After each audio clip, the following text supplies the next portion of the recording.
Hello students, welcome to study hours. आज हम आपके लिए लेके आए हैं क्लास 12 केमिस्ट्री का chapter number 1 the solid state का पार्ट फर्स्ट। अगर आपको हमारा वीडियो पसंद आए तो please like, share and subscribe to our channel. तो चलिए देखते हैं इस वीडियो के अंदर और इस पार्ट के अंदर हम लोग कौन कौन सा टॉपिक डिस्कस करेंगे। तो पहला टॉपिक होगा आपका general characteristics of solid.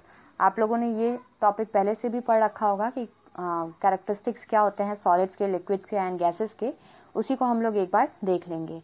Second होगा आपका crystalline solids and amorphous solid. Crystalline solids क्या होता है और एमोर्फस सॉलिड क्या होता है, उसके बीच में क्या डिफरेंस है, इसके बारे में पढ़ेंगे।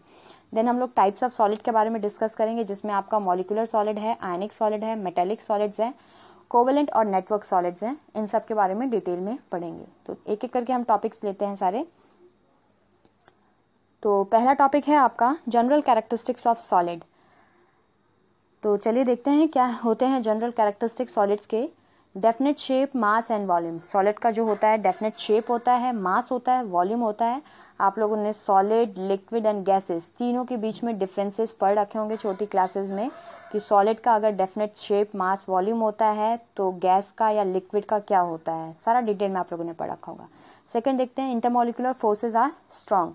जो सॉलिड्स के पार्टिकल्स होते हैं उनके बीच के जो इंटरमोलिकुलर फोर्सेज होते हैं वो कितना होता है, स्ट्रॉन्ग होता है वो as compare to liquid and gases. Third है intermolecular distances are short.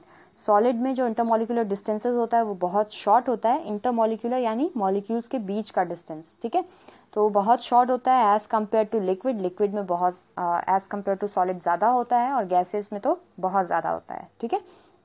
Next है constituent particles have fixed positions and can oscillate about their mean position। जो कंस्टिट्यूएंट पार्टिकल होते हैं, जो आपके पार्टिकल्स होते हैं, चाहे वो एटम हो या फिर मॉलिक्यूल हो, ठीक है, तो उनको फिक्स पोजीशन होती है, अपनी ही प्लेस पे वो कंटिन्यूअसली ऑसिलेट होते रहते हैं, मूव करते रहते हैं, वाइब्रेट करते रहते हैं, ठीक है। क्योंकि हम लोगों ने पढ़ रखा है ये छोटी क्लास में कि जो कैरेक्टरिस्टिक प्रॉपर्टी होती है पार्टिकल्स की वो क्या होती है कि वो कंटिन्यूअसली मूव करते रहते हैं। अब गैसेस पार्टिकल में जो पार्टिकल्स होते हैं वो फ्री होते हैं इजीली कहीं भी मूव करने के लिए, लिक्विड में थोड़ा कम फ्री होते हैं, बट सॉलिड में अपने ही प्लेस पे वो ऑसिलेट करते रहते हैं। And then last one is incompressible and rigid. क्योंकि इंटरमोलिकुलर स्पेसेस ना के बराबर होता है तो इसीलिए इसको कंप्रेस करना भी मुश्किल है, तो इसीलिए ये इनकम्प्रेसिबल है। और रिजिड है क्योंकि इनके बीच का जो फोर्स है ऑफ अट्रैक्शन है वो बहुत ज्यादा होता है, तो इसीलिए ये रिजिड भी होता है, ठीक है। नेक्स्ट देखते हैं crystalline solid and amorphous solid. तो अभी डिटेल में इसके बारे में हम लोग दोनों में डिफरेंशिएट करेंगे, what is crystalline solid and what is amorphous solid. उससे पहले थोड़ा सा देख लेते हैं और कुछ टर्म्स देख लेते हैं, ठीक है। पहला क्रिस्टलाइन सॉलिड है। तो क्रिस्टलाइन सॉलिड में क्या होता है, जो पार्टिकल्स होते हैं वो ऑर्डरली अरेंज्ड होते हैं, ठीक है, एक बहुत ही अच्छे सीक्वेंशियल वे में अरेंज होते हैं। जबकि एमोर्फस सॉलिड में डिसऑर्डर्ड होते हैं, पार्टिकल्स इधर उधर बिखरे पड़े होते हैं और इसमें ऑर्डर्ड होते हैं। बस इतना आप लोग को ध्यान रखना है, इसमें ऑर्डर्ड वे में होते हैं और इसमें आपके डिसऑर्डर्ड वे में होते हैं, ठीक है। ये भी आप देखिए क्वार्ट्ज का, और ये क्वार्ट्ज ग्लास के पार्टिकल के स्ट्रक्चर दे रखा है यहाँ पे। यहाँ पे देखिए जो अरेंजमेंट है वो कितना ऑर्डर्ड वे में है और यहाँ पे किस तरह से है, डिसऑर्डर्ड वे में है, ठीक है। नेक्स्ट है आपका सूडो सॉलिड। अब ये टर्म किसके लिए यूज होता है, सूडो मतलब होता है फॉल्स, ठीक है। तो ऐसा सॉलिड जो फॉल्स सॉलिड है, ठीक है। सॉलिड की प्रॉपर्टी क्या होती है, रिजिड होता है, डू नॉट फ्लो, वो फ्लो नहीं कर सकता है, फ्लूइडिटी की प्रॉपर्टी नहीं शो करता है, वो लिक्विड और गैसेज ही शो करते हैं। बट एमोर्फस सॉलिड के पास फ्लो करने की टेंडेंसी होती है, ठीक है। तो सूडो सॉलिड एमोर्फस सॉलिड को बोलते हैं because it has the tendency to flow. Pseudo solid के पास ऐसी टेंडेंसी होती है कि वो फ्लो कर सके, सॉरी एमोर्फस सॉलिड के पास ऐसी टेंडेंसी होती है कि वो फ्लो कर सके, तो इसीलिए हम उसको सूडो सॉलिड बुलाते हैं, ठीक है। नेक्स्ट देखते हैं अब एन आइसोट्रॉपिक और आइसोट्रॉपिक क्या होता है। Some physical properties like electrical resistance और refractive index show different values when measured along different direction. कुछ ऐसी फिजिकल प्रॉपर्टीज जैसे कि आपका इलेक्ट्रिकल रेजिस्टेंस हो गया या फिर आपका रिफ्रैक्टिव इंडेक्स हो गया, अगर हम डिफरेंट डायरेक्शन के थ्रू मेजर करेंगे किसी एक सॉलिड में, तो अगर वो डिफरेंट आएगी तो इसका मतलब वो क्या हो गया, सॉलिड आपका एन आइसोट्रॉपिक हो गया, ठीक है। जैसे कि फॉर एग्जांपल क्रिस्टलाइन सॉलिड में देखिए जो पार्टिकल्स हैं आपको बहुत ही वेल अरेंज दिख रहे हैं, बहुत ही ऑर्डर्ड वे में है, दिख रहा है, ठीक है। अब यहाँ पे अगर हम ब्लैक एरो के साइड वाला डायरेक्शन चूज करते हैं, ठीक है, तो यहाँ पे देखिए पिंक पिंक पिंक या फिर ग्रीन ग्रीन ग्रीन, एक ही टाइप का आपको सीक्वेंस नजर आ रहा है, ठीक है। लेकिन अगर वही रेड एरो वाला साइड देखिए आप लोग, तो green pink green pink green pink, थोड़ा सा जो ऑर्डर्ड जो वे है वो डिफरेंट हो गया। यहाँ पे सिर्फ एक टाइप के आपके मॉलिक्यूल नजर आ रहे थे या फिर एक तरह के पार्टिकल नजर आ रहे थे, यहाँ पे पार्टिकल जो है वो अलग हो गए हैं। तो इसकी वजह से जो फिजिकल प्रॉपर्टीज होती है, जैसे कि इलेक्ट्रिकल रेजिस्टेंस या फिर रिफ्रैक्टिव इंडेक्स, अगर उसे इस साइड से मेजर करें तो वो डिफरेंट वैल्यू देगा और इस साइड से मेजर करें तो वो डिफरेंट वैल्यू देगा। लेकिन वहीं एमॉर्फस सॉलिड क्या होता है आपका, ये आइसोट्रॉपिक होता है, क्योंकि वैसे भी ये ऑर्डर्ड नहीं है, इररेगुलर अरेंजमेंट है, ठीक है, रेगुलर नहीं है, इररेगुलर अरेंजमेंट है। तो आप जिस साइड से भी मेजर करो, इसकी प्रॉपर्टीज जो फिजिकल इलेक्ट्रिकल रेजिस्टेंस है या रिफ्रैक्टिव इंडेक्स है उसकी सेम आती है, ठीक है। तो आइसोट्रॉपिक का डेफिनेशन क्या हुआ, values of physical properties value of physical properties is same along any direction due to irregular arrangement। क्योंकि irregular arrangement है तो उसकी जो physical property की वैल्यू होगी वो सेम होगी, किसी भी डायरेक्शन में आप उसको मेजर कर सकते हो, due to irregular arrangement of particles along different directions। Okay, next देखते हैं। अब इन दोनों के बीच में डिफरेंस है, तो 2-3 टर्म्स हम लोगों ने पहले ही डिस्कस कर रखे हैं, उसके बेसिस पे ही डिफरेंसेस देखना है। तो पहला डिफरेंस है आपका on the basis of shape, definite geometrical shape. जो क्रिस्टलाइन सॉलिड होते हैं उनका जो शेप होता है वो डेफिनेट होता है, डेफिनेट ज्योमेट्रिकल शेप होते हैं। एमॉर्फस के इररेगुलर शेप होता है एमॉर्फस का, ठीक है। नेक्स्ट है order of arrangement of constituent particle, यानी किस तरह से पार्टिकल आपके अरेंज होते हैं। तो यहाँ पे आपका रेगुलर अरेंजमेंट होता है, यहाँ पे इररेगुलर होता है, पहले में देख रखा था हम लोगों ने, ठीक है। लॉन्ग रेंज ऑर्डर होता है, यानी बहुत ज्यादा दूरी तक आपको ऑर्डर्ड वे में अरेंजमेंट दिखेगा वो, ठीक है। अगर आपका एमॉर्फस सॉलिड है तो वहां पे आपको मान लीजिए थोड़ा बहुत अरेंजमेंट दिख रहा है, बट कुछ दूर बाद वो इरेगुलर हो जाएगा, ठीक है। कुछ दूर तक आपको रेगुलर दिखेगा, देन अगेन वो इरेगुलर हो जाएगा। तो इसीलिए ये लॉन्ग रेंज ऑर्डर है और ये शॉर्ट रेंज ऑर्डर है। नेक्स्ट है आपका cleavage property when cut with a sharp edge tool. अगर किसी पेने टूल से उसको काटा जाए, शार्प एज वाले टूल से उसको काटा जाए, तो क्रिस्टलाइन सॉलिड क्या होता है, it splits up into 2 pieces with new plain and smooth surfaces. Crystalline solid को अगर काटा जाए तो 2 पीसेस में कट हो जाएगा और 2 नए सर्फेसेस वहां पे बनेंगे जो कि स्मूथ होंगे, ठीक है। लेकिन एमॉर्फस में क्या होता है, cut into 2 pieces with irregular surfaces. ये 2 पीसेस में कट होते तो हैं, बट जो सरफेस होता है वो इसका इररेगुलर होता है, ठीक है। नेक्स्ट देखते हैं मेल्टिंग पॉइंट। जो क्रिस्टलाइन होता है उसका शार्प मेल्टिंग पॉइंट होता है, लेकिन एमॉर्फस का melts over a wide range of temperature, यानी शार्प नहीं होगा आपका, किसी एक पर्टिकुलर टेम्परेचर पे मेल्ट होना शुरू होगा और उस टेम्परेचर इंक्रीज होगा, तो एक रेंज ऑफ टेम्परेचर में ये मेल्ट होता है, ठीक है। नेक्स्ट देखते हैं आगे का नेचर क्या होता है। जो क्रिस्टलाइन होता है वो आपका ट्रू सॉलिड होता है, यानी जितने भी सॉलिड की प्रॉपर्टी होती है वो शो करता है आपका क्रिस्टलाइन सॉलिड। और एमॉर्फस सॉलिड सूडो सॉलिड होता है, या फिर इसको सुपर कोल्ड लिक्विड भी बुला सकते हैं। सूडो सॉलिड हम लोगों ने डिस्कस किया था, क्यों बुलाते हैं, क्योंकि इसके पास टेंडेंसी होती है फ्लो करने की। तो एनसीईआरटी में एक एग्जाम्पल भी दे रखा है कि पुरानी बिल्डिंग्स में जो ग्लास पैनल्स होते हैं, ठीक है, तो नीचे के साइड में वो थोड़े से थिक हो जाते हैं। तो वो किस वजह से हो जाते हैं, क्योंकि विथ टाइम जो आपका ग्लास होता है वो मेल्ट होता है, ठीक है। जब मेल्ट होता है तो वो मेल्ट होके नीचे के साइड में आता है और यहाँ पे आके वो फ्रीज हो जाता है, जम जाता है। तो इसीलिए जो ग्लास पैनल्स होते हैं पुरानी बिल्डिंग्स में वो नीचे के साइड में थोड़े से थिक होते हैं, because of this property of amorphous solid to flow, ठीक है। नेक्स्ट है आपका heat of fusion. Heat of fusion क्या होता है, फ्यूजन पता है, जब कोई सॉलिड आपका लिक्विड में कन्वर्ट होता है तो उसी को हम लोग फ्यूजन बोलते हैं। और जो भी एक्स्ट्रा अमाउंट ऑफ एनर्जी यहाँ पे लेता है to convert its state is called as heat of fusion, ठीक है। तो definite and characteristic heat of fusion होता है क्रिस्टलाइन सॉलिड में। एमॉर्फस में do not have definite heat of fusion, ठीक है। एनआइसोट्रॉपिक नेचर, अभी हम लोगों ने पीछे में पढ़ा था कि जो फिजिकल प्रॉपर्टीज होती हैं, जैसे कि इलेक्ट्रिकल रेजिस्टेंस हो गया या फिर रिफ्रैक्टिव इंडेक्स हो गया, ये डिफरेंट होती है अगर डिफरेंट डायरेक्शन के साइड से हम लोग मेजर करें। तो क्रिस्टलाइन आपका एनआइसोट्रॉपिक होता है और एमॉर्फस आपका आइसोट्रॉपिक होता है नेचर में। एग्जाम्पल्स देख लेते हैं। सोडियम क्लोराइड, क्वार्ट्ज इसके एग्जाम्पल हैं। यहाँ पे आपका ग्लास, रबर, प्लास्टिक, ये सब आपके एमॉर्फस सॉलिड के एग्जाम्पल्स हैं। ठीक है, यहाँ पे आपका एमॉर्फस में क्वार्ट्ज, ग्लास भी इंक्लूड किया जा सकता है। Quartz is something which is made up of SiO2, इसी के अरेंजमेंट होते हैं, जो इसका बेसिक कंस्टिट्यूएंट होता है वो सिलिकॉन ऑक्साइड। नेक्स्ट देखते हैं हम लोग टाइप्स ऑफ सॉलिड। कितने टाइप्स के सॉलिड्स होते हैं? ठीक है, अभी तक आप लोगों ने टाइप्स ऑफ मैटर पढ़ रखा था, 3 टाइप्स के होते हैं। ठीक है, क्लासिफिकेशन ऑफ मैटर में देखा होगा। अभी टाइप्स ऑफ सॉलिड पढ़ना है, कितने टाइप्स के आपके सॉलिड्स होते हैं। तो पहला है आपका मॉलिक्यूलर सॉलिड। ठीक है, क्या होता है molecular solids? Molecules are the constituent particles of molecular solid.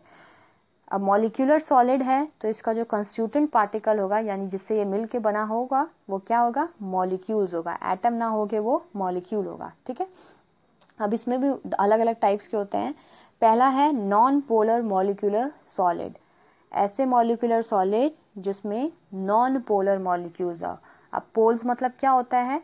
Poles मतलब 2 तरह के पोल्स, पॉजिटिव और नेगेटिव। ठीक है, ये होता है ना, जैसे साउथ पोल, नॉर्थ पोल, तो 2 टाइप के पोल हैं। तो जब पॉजिटिव और नेगेटिव होगा तो उसको हम लोग क्या बुलाते हैं? 2 चार्जेस अगर कहीं पे होंगे पॉजिटिव और नेगेटिव, तो उसको भी हम लोग पोल बुलाएंगे। ठीक है, तो नॉन पोलर मॉलिक्यूलर सॉलिड, जहां पे भी ऐसे मॉलिक्यूल जहां पे पोल्स ना हो, यानी पॉजिटिव और नेगेटिव चार्जेस वहां पे ना हो, उसके लिए हम लोग नॉन पोलर मॉलिक्यूलर सॉलिड्स बुलाते हैं। ठीक है, अब इसकी प्रॉपर्टीज देखते हैं, क्या प्रॉपर्टीज होती हैं। वीक डिस्पर्जन फोर्सेस और लंडन फोर्सेस। अब वीक डिस्पर्जन और लंडन फोर्सेस क्या होता है?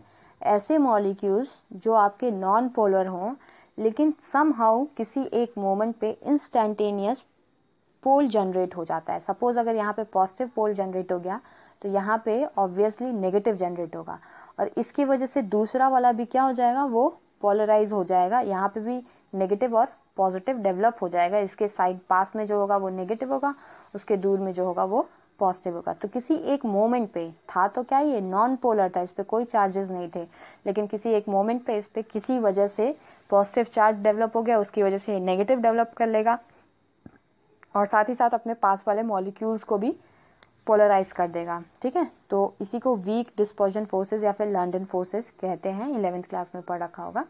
तो इस तरह के फोर्सेस यहाँ पे जनरेट हो जाते हैं। जो सॉलिड्स होते हैं वो सॉफ्ट होते हैं, नॉन कंडक्टर्स ऑफ इलेक्ट्रिसिटी होते हैं, क्योंकि ये नॉन पोलर थे।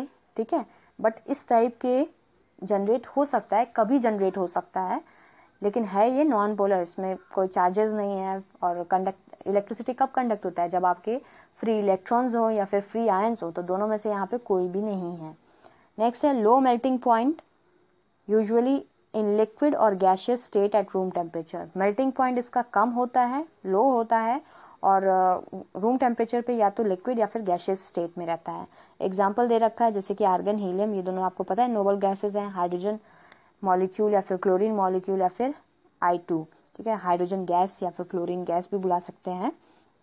सो यहाँ पे देखिए, ये लंडन फोर्सेस और डिस्पर्जन फोर्सेस का दिखा रखा है कि I और I। ठीक है, अब I ये भी आपका दोनों सेम एटम है, तो दोनों में कोई इलेक्ट्रोनेगेटिविटी डिफरेंस नहीं है, और बीच में कोवेलेंट बॉन्डिंग है। यहाँ पे इलेक्ट्रोवेलेंट बॉन्डिंग नहीं है या फिर आयनिक बॉन्डिंग नहीं है। ठीक है, तो दोनों पे कोई चार्ज नहीं है, तो ये कैसे हो गए? नॉन पोलर मॉलिक्यूल हो गए। बट किसी तरह अगर इस पे एक पे पार्शियल पॉजिटिव डेवलप हो गया तो दूसरा वाले पे नेगेटिव डेवलप होगा, और इसी तरह ये दूसरे मॉलिक्यूल को भी पॉजिटिव, पार्शियल पॉजिटिव और पार्शियल नेगेटिव में कन्वर्ट कर देगा। तो यही आपका डिस्पर्जन फोर्सेस होता है। ठीक है, नेक्स्ट देखते हैं। सेकेंड है आपका पोलर मॉलिक्यूलर सॉलिड। अब अभी हम लोगों ने नॉन पोलर पढ़ा था, अभी हम लोग को पोलर पढ़ना है। Form by polar covalent bonds. अब इनके बीच में पोलर कोवेलेंट बॉन्ड्स होता है। कोवेलेंट बॉन्ड्स क्या होता है? जहां पे ना पॉजिटिव और नेगेटिव चार्ज हो, नहीं होता है covalent bond, sharing of electron से फॉर्म होता है।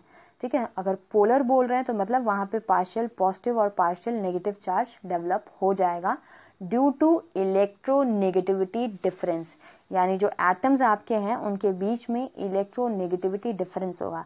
जैसे कि यहाँ पे देखते हैं NH3 मॉलिक्यूल है आपका। ठीक है, अब यहाँ पे देखिए आप नाइट्रोजन पे, क्योंकि ये इलेक्ट्रोनेगेटिव होता है तो इस पे पार्शियल नेगेटिव चार्ज होगा। बॉन्डिंग तो कौन सी है, कोवेलेंट है, यानी शेयरिंग नहीं है यहाँ पे, सॉरी यहाँ पे आपका ट्रांसफर ऑफ इलेक्ट्रॉन नहीं है, शेयरिंग है, ठीक है, तो कोवेलेंट बॉन्डिंग है। लेकिन इस पे ड्यू टू ये ज्यादा इलेक्ट्रोनेगेटिव होता है तो पार्शियल नेगेटिव चार्ज डेवलप हो जाएगा और जो भी शेयर्ड पेयर ऑफ इलेक्ट्रॉन होगा वो नाइट्रोजन अपनी तरफ अट्रैक्ट करेगा, तो इसकी वजह से यहाँ पे पार्शियल पॉजिटिव डेवलप हो जाएगा, ठीक है। तो पोलर हो गया, जो भी यहाँ पे मॉलिक्यूल था वो आपका क्या हो गया, पोलर हो गया, तो इसीलिए पोलर कोवेलेंट बॉन्ड का फॉर्मेशन होता है। डाइपोल डाइपोल इंटरेक्शन होता है यहाँ पे। अब दो तरह के डाइपोल यहाँ पे जनरेट हो गए हैं आपके, तो उसी वजह से यहाँ पे डाइपोल डाइपोल इंटरेक्शन भी होगा। अब डाइपोल डाइपोल इंटरेक्शन क्या होता है, एक पे आपका नेगेटिव पॉजिटिव, अब इसी तरह से दूसरा भी डाइपोल आपका जनरेट हो जाए, पार्शियल पॉजिटिव पार्शियल नेगेटिव, तो इन दोनों के बीच में जब इंटरेक्शन होता है तो इसी को हम लोग क्या बुलाते हैं, डाइपोल डाइपोल इंटरेक्शन बुलाते हैं। तो आप लोगों ने देखा था कि पोलर मॉलिक्यूल्स बन रहे थे, जब पोलर यानी दो पोल्स बन रहे हैं तो मॉलिक्यूल्स के बीच में डाइपोल डाइपोल इंटरेक्शन होगा। नेक्स्ट देखते हैं, solids are soft and non conductor of electricity. अब यहाँ पे ना तो फ्री इलेक्ट्रॉन्स हैं ना फ्री आयंस हैं, तो सॉफ्ट भी होते हैं क्योंकि कोवेलेंट बॉन्डिंग है, तो कोवेलेंट बॉन्ड ज़्यादा स्ट्रांग नहीं होता है, तो इसीलिए सॉफ्ट होते हैं, और नॉन कंडक्टर ऑफ इलेक्ट्रिसिटी होते हैं, यानी इलेक्ट्रिसिटी कंडक्ट नहीं कर सकते हैं। Melting points are higher than the non polar molecules. अब जो मेल्टिंग पॉइंट है वो नॉन पोलर मॉलिक्यूल से ज़्यादा होता है, लेकिन बहुत ज़्यादा नहीं होता है, नॉन पोलर मॉलिक्यूल से कंपेरेटिवली ज़्यादा होता है। नेक्स्ट है आपका गैशियस या फिर लिक्विड स्टेट में रहते हैं। एग्जाम्पल है सॉलिड SO2। अब यहाँ पे भी देखो सल्फर और ऑक्सीजन में आपको इलेक्ट्रोनेगेटिविटी डिफरेंस नजर आएगा। ऑक्सीजन आपका ज्यादा इलेक्ट्रोनेगेटिव है, तो इसीलिए यहाँ पे जो भी बॉन्ड बनेंगे उसमें वो पोलर कोवेलेंट बॉन्ड बनेंगे, ठीक है। और NH3 सॉलिड NH3, इसमें भी नाइट्रोजन और हाइड्रोजन में इलेक्ट्रोनेगेटिविटी डिफरेंस है। अब पीछे में एक एग्जाम्पल देखा था I2 का, ठीक है, तो ये दोनों जो है इलेक्ट्रोनेगेटिविटी दोनों की सेम है क्योंकि सेम एटम है, तो यहाँ पे कोई आपका जो कोवेलेंट बॉन्ड होगा वो आपका नॉन पोलर कोवेलेंट बॉन्ड होगा। लेकिन जब आपके दो डिफरेंट टाइप्स के एटम हैं और दोनों की EN जो है वो डिफरेंट है, तो आपका वहां पे पोलर कोवेलेंट बॉन्ड्स का फॉर्मेशन होगा। Next, hydrogen bonded molecular solid. अब ऐसे मॉलिक्यूलर सॉलिड जिसमें हाइड्रोजन बॉन्डिंग पॉसिबल हो उन्हीं को हम लोग हाइड्रोजन बॉन्डेड मॉलिक्यूलर सॉलिड कहते हैं। तो पोलर कोवेलेंट बॉन्ड्स का फॉर्मेशन होता है किसके बीच में, हाइड्रोजन के बीच में, और जो ज्यादा इलेक्ट्रोनेगेटिव एटम्स होते हैं जैसे कि फ्लोरीन, ऑक्सीजन और नाइट्रोजन, ये तीन एटम्स के साथ अगर कभी हाइड्रोजन है तो वहां पे हाइड्रोजन बॉन्डिंग पॉसिबल है, ठीक है। Again it's a non conductor of electricity, electricity conduct नहीं कर सकता है। वॉलेटाइल लिक्विड्स और सॉफ्ट सॉलिड, या तो वॉलेटाइल लिक्विड के फॉर्म में होगा या फिर ये सॉफ्ट सॉलिड होगा। अब H2O का एग्जाम्पल दे रखा है, यहाँ पे देखिए H2O मॉलिक्यूल का पूरा नेटवर्क दिखा रखा है। अब ऑक्सीजन और हाइड्रोजन में इलेक्ट्रोनेगेटिविटी डिफरेंस है, तो शेड पेयर ऑफ इलेक्ट्रॉन किसके साइड में ज्यादा रहेंगे, ऑक्सीजन के साइड में, तो यहाँ पे पार्शियल नेगेटिव चार्ज हो जाएगा। तो हाइड्रोजन पे इसकी वजह से पार्शियल पॉजिटिव चार्ज हो जाएगा। इसी तरह सारे मॉलिक्यूल्स में होगा, इस वाले ऑक्सीजन पे भी पार्शियल नेगेटिव चार्ज हो जाएगा। अब इस नेगेटिव पॉजिटिव में क्या होगा, इंटरेक्शन होगा, यानी हाइड्रोजन और ऑक्सीजन में इंटरेक्शन होगा। तो जब हाइड्रोजन और ऑक्सीजन में इंटरेक्शन होगा तो यहाँ पे हाइड्रोजन बॉन्डिंग का फॉर्मेशन होगा। तो बहुत इंपॉर्टेंट होता है हाइड्रोजन बॉन्ड, क्योंकि बहुत सारी चीजें एक्सप्लेन करने के काम आता है हाइड्रोजन बॉन्डिंग। नेक्स्ट देखते हैं आयनिक सॉलिड्स। अब जैसे नाम बता रहा है, आयंस आर कंस्टिट्यूटेंट पार्टिकल्स। इसके जो कंस्टिट्यूटेंट पार्टिकल्स होते हैं वो आयंस होते हैं, ठीक है, जिन पे पॉजिटिव या फिर नेगेटिव चार्ज हो। 3 dimensional arrangements of cations and anions bounded by strong coulombic और इलेक्ट्रोस्टैटिक फोर्सेस। अब पॉजिटिव और नेगेटिव के बीच में आपका इलेक्ट्रोवेलेंट या इलेक्ट्रोस्टैटिक या फिर कोलम्बिक फोर्सेस बोल सकते हैं, इस तरह का इंटरेक्शन होता है, ठीक है। तो इसी इंटरेक्शन की वजह से ये 3 डायमेंशनल स्ट्रक्चर का फॉर्मेशन करते हैं। ये यहाँ पे आपको NaCl का 3D स्ट्रक्चर दिखा रखा है। नेक्स्ट है हार्ड एंड ब्रिटल, क्योंकि जो आयनिक बॉन्ड्स होते हैं वो बहुत स्ट्रांग होते हैं तो हार्ड होगा, ठीक है, सॉलिड जो होगा आपका हार्ड होगा। ब्रिटल है, ब्रिटल आप लोगों ने पढ़ रखा है कि अगर उसको तोड़ोगे तो वो पीसेस में टूट जाएगा। High melting and boiling point, melting point and boiling point जो होता है वो हाई होता है क्योंकि फोर्स ऑफ अट्रैक्शन स्ट्रांग है। इलेक्ट्रिकल इंसुलेटर है ये, ये इलेक्ट्रिसिटी कंडक्ट नहीं करता है इन सॉलिड स्टेट, बट अगर ये मोल्टन स्टेट में है या फिर एक्वस सॉल्यूशन में है तो it can conduct electricity, because उस दौरान क्या होता है, आयंस जो होते हैं वो फ्री होते हैं। तो when ions are free to move so they are able to conduct electricity, otherwise it is not possible by these solids to conduct electricity. That's why we are calling it as an electrical insulators. ठीक है, example में हो गया आपका NaCl। अब NaCl यानी नमक, ठीक है। तो नमक को इस तरह से अगर आप कहीं रख दो, किसी इलेक्ट्रिकल सर्किट के बीच में बनाओ घर पे, तो नमक रख दो, तो अगर वो सॉलिड स्टेट में तो it can not conduct electricity, लेकिन अगर उसको एक्वस फॉर्म में आपने डाल दिया तो वो इलेक्ट्रिसिटी को कंडक्ट कर पाएगा। MgO या फिर जिंक सल्फाइड, ये सब भी इसके एग्जाम्पल्स हैं, जितने भी आयनिक कंपाउंड्स होते हैं आपके। नेक्स्ट, मेटेलिक सॉलिड्स क्या होता है। अब ये मेटेलिक यानी मेटल्स, जितने भी मेटल्स होते हैं उन्हीं को बुलाते हैं हम लोग metallic solid. Positive ions in a sea of delocalised electron, ठीक है। अब मेटल्स की प्रॉपर्टी क्या होती है, इलेक्ट्रो पॉजिटिव इन नेचर, यानी ये अपने इलेक्ट्रॉन्स को डोनेट करके और पॉजिटिव कटायन बना लेते हैं, ठीक है। और वो जो इलेक्ट्रॉन्स होते हैं वो आपके फ्री होते हैं, फ्री टू मूव, तो इसीलिए वो जो मेटल्स होते हैं वो इलेक्ट्रिसिटी को कंडक्ट कर पाते हैं। तो इस तरह की मेटालिक बॉन्डिंग होती है। पॉजिटिव आपके कटायंस होते हैं मेटल्स के, जैसे कि यहाँ पे जिंक का एग्जांपल दे रखा है, तो Zn+2 स्टेट में ये आपका कटायन है और जितने भी इलेक्ट्रॉन्स हैं C की तरह होते हैं, ठीक है। Positive ion in the sea of delocalised electron, electrons आपके डीलोकलाइज्ड हैं, यानी यहाँ वहाँ कहीं भी घूमते रहेंगे। तो यही इलेक्ट्रॉन्स फ्री होते हैं इलेक्ट्रिसिटी को कंडक्ट करने के लिए मेटल्स में, ठीक है। मेटालिक बॉन्डिंग होती है, मेटालिक बॉन्डिंग आपकी यही बॉन्डिंग होती है। Hard but malleable and ductile, hard होता है, ठीक है, आपको पता है। मैलिएबल और डक्टाइल भी होता है, मेटल्स हैं तो मैलिएबल एंड डक्टाइल होते हैं। Conductors in solid state as well as in molten state. अब यहाँ पे ये सॉलिड स्टेट में भी कंडक्टर की तरह यूज कर सकते हैं हम लोग और मोल्टन स्टेट में भी कर सकते हैं। इससे पहले वाले में देखा था हम लोगों ने आयनिक सॉलिड्स में it can not conduct electricity in solid state but it can conduct in molten and aqueous state. Melting point जो होता है वो ज़्यादा होता है इसका, ठीक है। एग्जाम्पल में जितने भी मेटल्स आपके iron, zinc, copper, silver, mercury, सारे एग्जाम्पल्स यहाँ पे आपके दे रखे हैं, सॉरी मैग्नीशियम, ये एग्जाम्पल्स यहाँ पे दे रखे हैं। तो it is an good conductor of electricity. Next, covalent और नेटवर्क सॉलिड्स। कोवेलेंट और नेटवर्क सॉलिड क्या होता है, कंस्टिट्यूएंट पार्टिकल इज एटम। इसके जो कंस्टिट्यूएंट पार्टिकल्स होते हैं यानी जिससे ये बना होता है वो एटम्स होते हैं, उनके बीच में कोवेलेंट बॉन्डिंग होती है, ठीक है। तो सबसे छोटा पार्टिकल कौन सा हो गया, एटम हो गया, उनके बीच में कोवेलेंट बॉन्डिंग होती है और पूरा ये नेटवर्क के फॉर्म में होता है, यानी बहुत बड़ा और कॉम्प्लिकेटेड नेटवर्क होता है यहाँ पे। हार्ड एंड ब्रिटल होते हैं, हार्ड भी होता है और ब्रिटल भी होता है। जहाँ तक कि हम लोग ने देख रखा है जब कोवेलेंट बॉन्डिंग होती है तो सॉफ्ट होते हैं, लिक्विड फॉर्म में होंगे या सॉफ्ट सॉलिड के फॉर्म में होंगे, बट यहाँ पे कोवेलेंट या फिर नेटवर्क सॉलिड जो होते हैं वो हार्ड और ब्रिटल होते हैं। एक्सट्रीमली हाई मेल्टिंग पॉइंट होता है इन लोग का। इंसुलेटर होते हैं, except graphite is an example. Except graphite, बाकी सारे आपके इंसुलेटर होते हैं। अब ग्रेफाइट क्यों कंडक्ट कर लेता है इलेक्ट्रिसिटी, अभी आगे मैं बताती हूँ। एग्जाम्पल है आपका SiO2 क्वार्ट्ज, ठीक है, ये भी आपका एग्जाम्पल है। कार्बन डायमंड हो गया या फिर ग्रेफाइट हो गया या फिर सिलिकॉन कार्बाइड हो गया। तो ये सारे आपके एग्जाम्पल हैं कोवेलेंट और नेटवर्क सॉलिड्स के।